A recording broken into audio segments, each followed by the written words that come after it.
Welcome to Strip Cover, we squeeze the big picture of literature. I'm Adrian Fort. And I'm Dalton Gentry. And I'm the good-looking one. Sure, let's go with that. I'm easy. We are here, I've heard. I know. We are here for part 3 of a 4-part series as we journey through John Steinbeck's The Pearl. Chapters 5 and 6, conclusion of the novel, and boy, what a bang again. Oh, Steinbeck. It's like he only knows how to end a book one way. Yeah. But hey, it works sometimes. Let's argue it. Yeah. Bit of a rundown of these chapters here? Sure. Yeah. Okay, we have chapter 5. Kino decides to just beat his wife for trying to get rid of the pearl, which is a very abrupt beginning, but whatever. Then goes kill a man for trying to steal it. They find out their boat has a hole, their house is on fire, and Kino is just completely immersed in the pearl at this point. Sounds like a pretty bad day. It's not a good day. It's not a good day. So they go to Kino's brother's house, who is Juan, to hide out there. Juan kind of takes charge, and we kind of just, whatever, sleep the night away. Yeah. To go into chapter 6, where we decide to push forward. This time they are being threatened by trackers. Kino is out of his mind and attacks them, thinking that they're coming for him. There's some weird scenes where he's trying to cover his tracks, and then he's not covering his tracks, and he's just kind of running around everywhere. These are the actions of a paranoid man. That's fair. That's a fair statement. However, the trackers fire a shot to scare a coyote they hear off into the distance. And fun fact, that shot kills Coyotito. And Kino and Juana just return home and throw the pearl in the ocean. Finn. Yeah. So these trackers, they are professionals. So that was not just a warning shot. It would have been, if I kill the thing, I kill the thing. Okay. If I don't, it's going to run away. Okay. But they assume it's a coyote. Yeah. So there's like, well, there's a noise over there. I'm going to shoot at it because it'll shut it up. But not intentionally shooting at Coyotito. They're thinking it's an animal. Pure Steinbeck luck. They kill the kid, who at this point we could argue was just around to die anyway. The novel starts with him almost dying. It ends with him dying. And we get the big conclusion that we called from chapter 1. Money is bad. Don't let money corrupt you. Yeah. Yeah. Yeah. Yeah. Kind of fizzled. Yeah. Yeah. I wanted more from it. And more importantly, as we just kind of jump around before we really get into the details here, that ending, that good of mice and men ending, the shot to the back of the head, it's over. If Kino found out, got back, discovered that Coyotito had been shot, and it was over. Okay. Yeah. We kind of drug it out a little bit by going back to town. It was unnecessary. They go back, they're defeated, and it just fizzles. It's over. See, I don't even know, I think dragging it out might be kind to Steinbeck. Okay. I think that the mystery of what happens to these two afterwards is exactly where you need to leave it. Now, obviously, we have mystery of what happens to them in the town because Kino's going on a killing spree. True. So True. we don't He's know a what murderer. awaits them. But at the same time, a man and his wife huddled over their dead son in a cave with $1 million pearl is a much prettier place to leave a story than with the cadaver in their arms and the pearl in the ocean. I agree. Because at that point, we still have to wonder what happened. We still have to wonder where they went, how they finished their journey, Okay. how it is that Kino came across these skills of murder, like the Terminator, hopping out of the woods, seems like Wolverine springing upon his prey. Jumping out of trees, killing people with his bare hands. Yeah. It's fine. It's fine. Taking on a gun, a rifle, and 2 hunters with knives, And you know what happens in a knife fight? You get cut. Yeah. You know what happens in a gunfight? You get shot. Yeah. Unless you're Kino. Kino can pull anything off. I will agree with you. If it would have just ended with them in the cave and the mystery was there, that's a damn good ending. I'm about that. I would even argue, even at that point, if the man does what he must to provide for what's left of his family and they push on to sell the pearl, and now they have this, $1 million prize, whatever you want to call it, but nothing. Yeah. That's a good ending. Yeah. When they return to town, throw the pearl in the ocean, the whole book is wasted and they're down a kid, I'm not about it. And you imagine the marriage is done at that point. They're not going to survive that. You imagine Kino is probably going to end up in prison for, murdering half the town. I never get the hint that Juana's going to leave Kino. I don't know, man. It's never implied in it, but if you're reading further into the story after the events have transpired, we've seen Kino beat her. Yeah. We've seen Kino honestly responsible for the death of Coyotito. That is a tough argument to make, because had he not gone down there and Coyotito had... The shot was fired prior to Kino's leap into action. Okay. So, now obviously, you're not going to think that rationally in the wake of your son being shot while he's in your arms. But I don't know... I think that the relationship between Kino and Juana is maybe strengthened by this, because they both acted irrationally.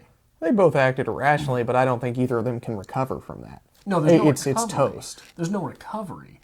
But in the wake of an event from which there is no recovery, do you smooth the ripples in the water by running your hands over them, or do you just let time pass so that they die? I don't know. That's And in this society, where's Juana going to go? fair point. Very fair point. This is not a place. This is not a place where women are particularly empowered. Okay. She's not making a living on her own. Fair statement. This is what you got. I mean, it's a terrible thing to say, but I mean, that's what you got. Yeah. You talked a little bit about Kino just kind of going full Terminator, jumping out of trees, killing people left and right. Little over the top, yes, but I think it plays well. The idea, especially as he's looking at the pearl, at one point he's gazing into the pearl and imagining all these great things. He imagines the rifle, but he sees himself beating Juana. He imagines a wedding. Am I mixing those up? What was he imagining during the wedding? The church, I think. What do you... Oh, he imagines the rifle and sees a dead man that he killed. Yeah. Then he imagines the wedding and he sees sees that he was beating his wife. Those are the two. Oh, okay. Rifle, dead man, church, wife. Got it. There's that great scene there where he's slowly slipping into insanity. He's losing it. The pearl is completely taking over his life. It's all he can think about. He's completely immersed himself into that. At which point, he does not act and function like a rational human being. Right. He becomes primal. He is there for survival. He is there to move forward.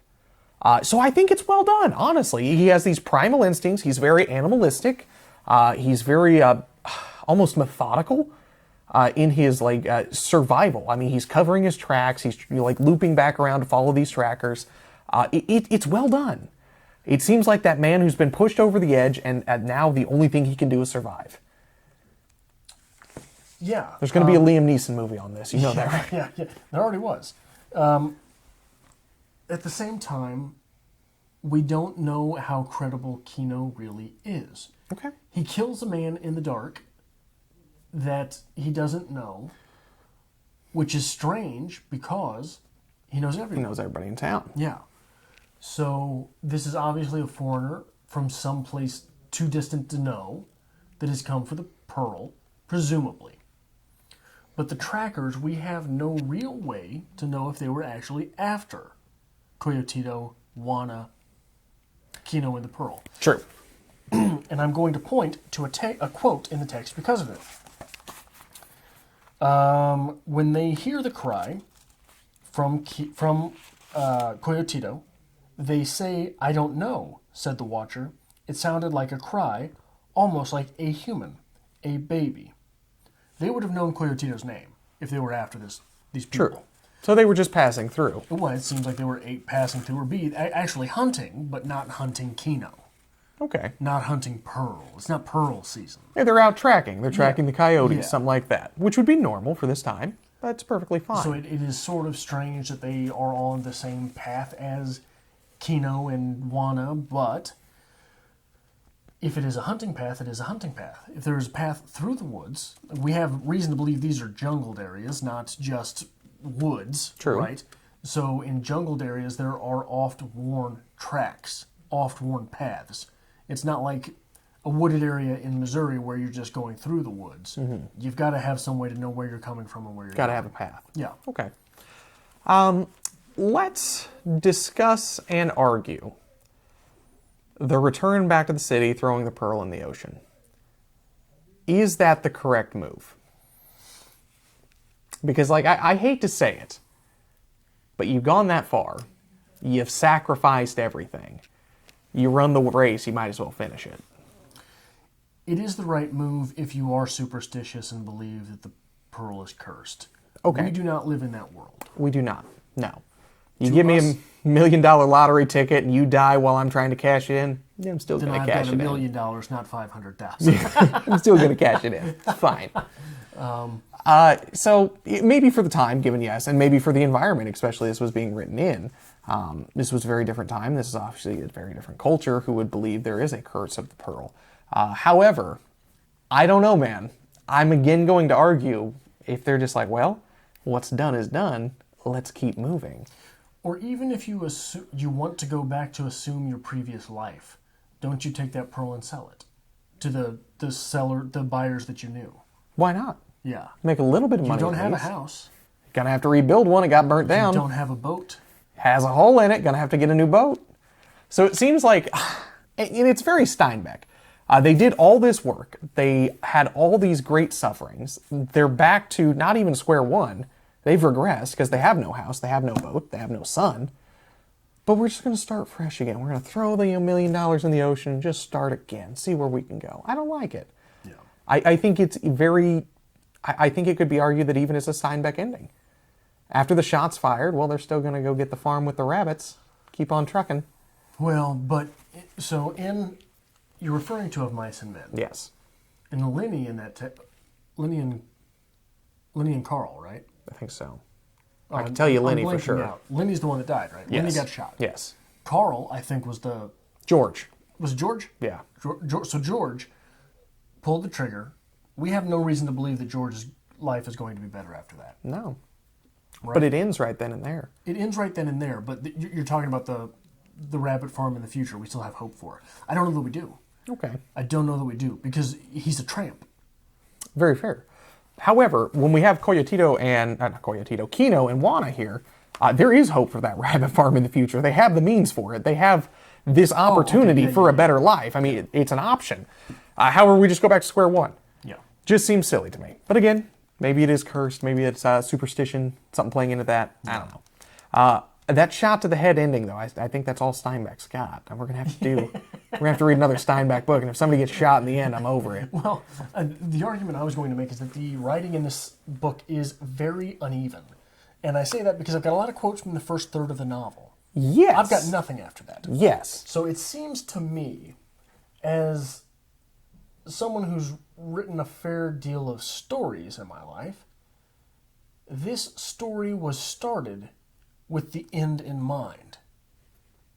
And somewhere around that 40-page mark, Steinbeck got tired of it. Yeah. And said, to hell with it, I'm going to finish it. So he just wrote, finished the novel, and got there.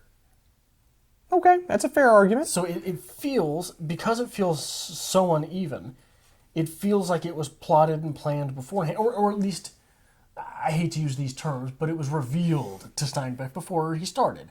So it feels like he lost interest in the text and finished it.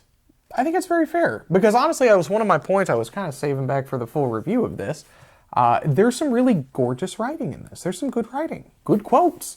Where'd you get them? And then there isn't. Yeah. And like, you are absolutely right. If I flip through here, I've got all kinds of little pretty notes and marks in the beginning. Where do they stop? Where do they stop? Yeah. I don't know. Because mine stopped around page 38. After that, it was just writing. I think I maybe took a couple of like highlights or something through this read through, because that would have been right about the end of the second read along, part 2. 38? Yeah. No, that would have been the beginning of the second part. Just the beginning. first Okay. part, yeah. Okay. That's fair. No, I think you're absolutely right. It does kind of tire out. It feels like Steinbeck was tired of it. And again, hate to say it, he kind of just goes to his go-to ending. And he's like, well, Somebody's shoot gonna him. get shot. Shoot him in the head. It'll be fine. I will say, though, at least like even like knowing Steinbeck, it was unexpected.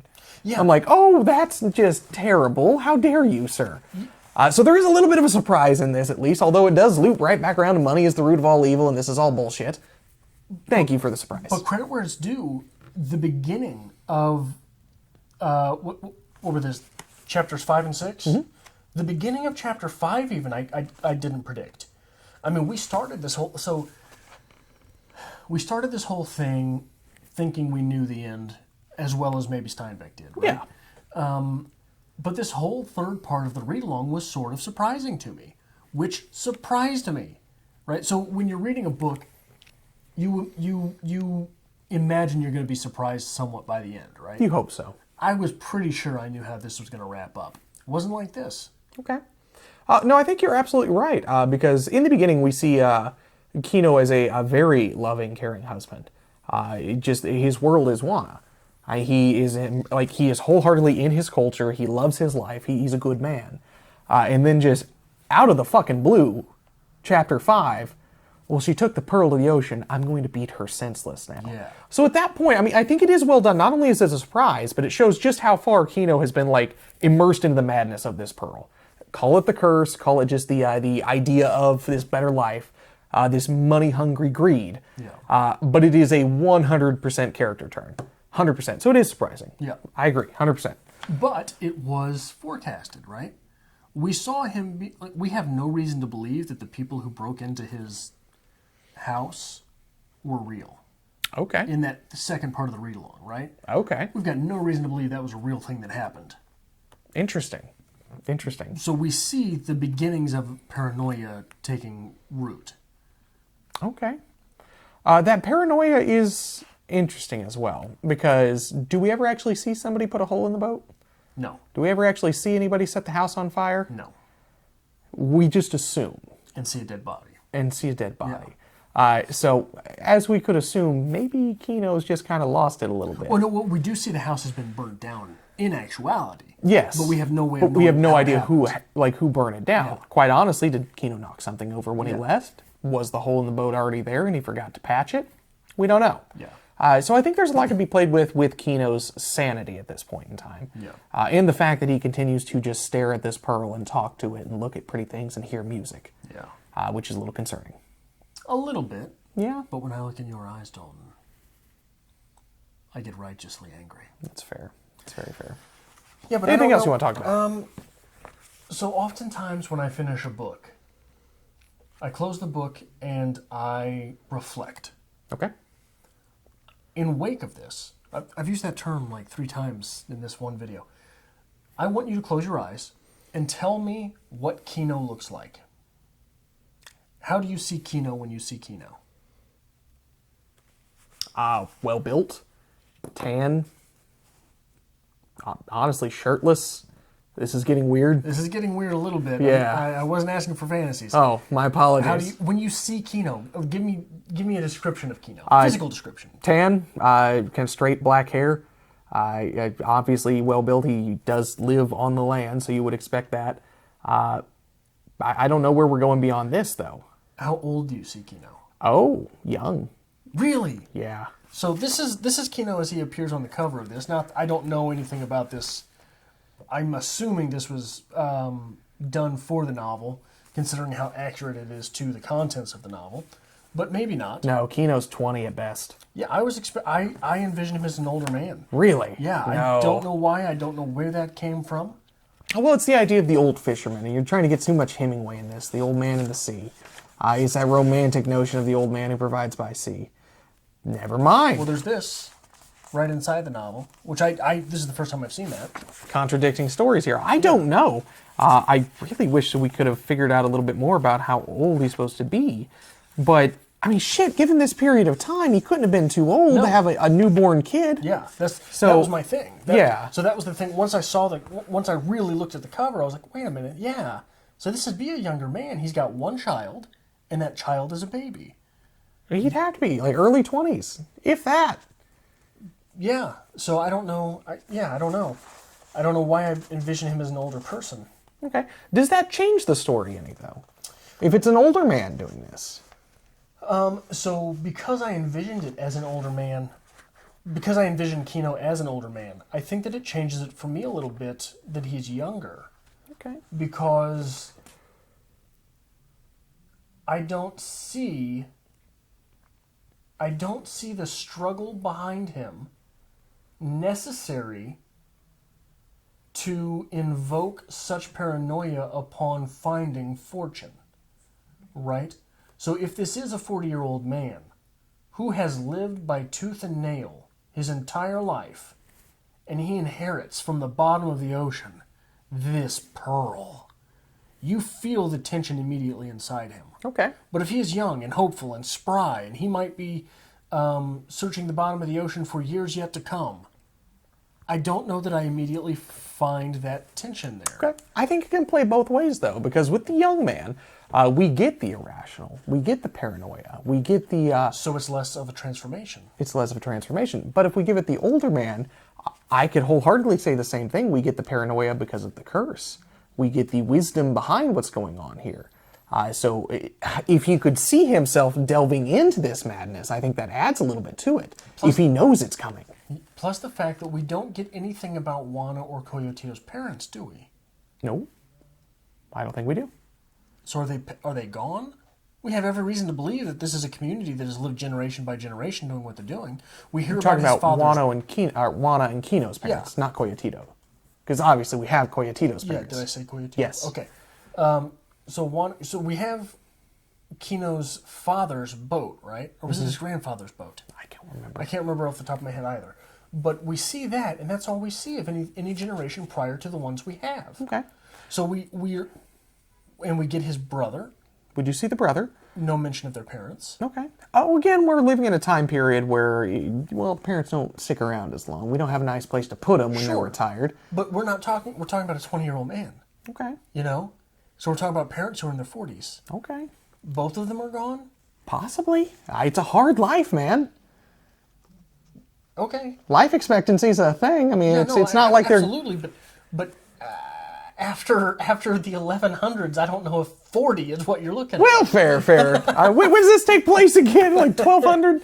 I don't know. It's an interesting question because it's still reasonable they could be alive, but again, why wouldn't you go to your father or mother for guidance on this? And it's not just Kino. Juana doesn't have any mention of her parents either. Okay. She doesn't go to her mother for help with the sting. She doesn't go to her mother for help with the advice on the pearl. Okay. She doesn't cry to her mother when Kino hits her. Okay. I think it's circumstantial, but I mean, I think it's... So if we're talking about a 20-year-old man, we're probably talking about a 16 to 20-year-old woman, right? Okay. I think it's circumstantial that they're never mentioned, but I think that's there because something has happened. I don't know that it's circumstantial because we have mention of so many other people in the community. I think it could be agreed, though, that their parents are not in the picture. They're either not there or they're dead. Because throughout I hope I'm not just missing something. I don't think you are. But no, through the entirety of this, I mean, wholeheartedly, I mean, your parents would be the ones you turn to. I mean, unless this culture, this time period, maybe it's more of a sibling thing, you rely on your brother. But I still think the parents in any point in time are considered, like that's your go-to when shit hits the fan. How much more interesting would this story be if Kino finds that pearl and all of a sudden his father's always wanted a bicycle? You know what I mean? Like, how much more could you tug on those heartstrings? Even just a sequence where he finds the pearl and he goes, to show it to his father as far as to get the fuck rid of it. Explains the whole mythos behind this pearl and warns him with the wisdom of the old man. While he wants to retire his father. Yeah, and then sneaks in and steals it and kills his own father. But hey, I'm not Steinbeck. I'm sorry. Do you have anything else you want to say about this? No, I think that's all I've really got for this episode. Okay. We're going to be reviewing it next week. We'll be back with a review next week of the novel, of the book, of the story, The Pearl, by John Steinbeck. If you like this sort of thing, it really helps us out if you hit the like button below. We would love to hear from you in the description, in the comments section, if you have read this. I think that this is probably one of the lesser-known works from Steinbeck. Nobody's read this. Maybe you picked it up to read alongside with us. Hit subscribe if you would like to and hit the bell if you want notifications for when that review actually drops. And if you would like to help us create more content here on Strip Cover Lit, there is a link, as always, to our Patreon to be found in the description below.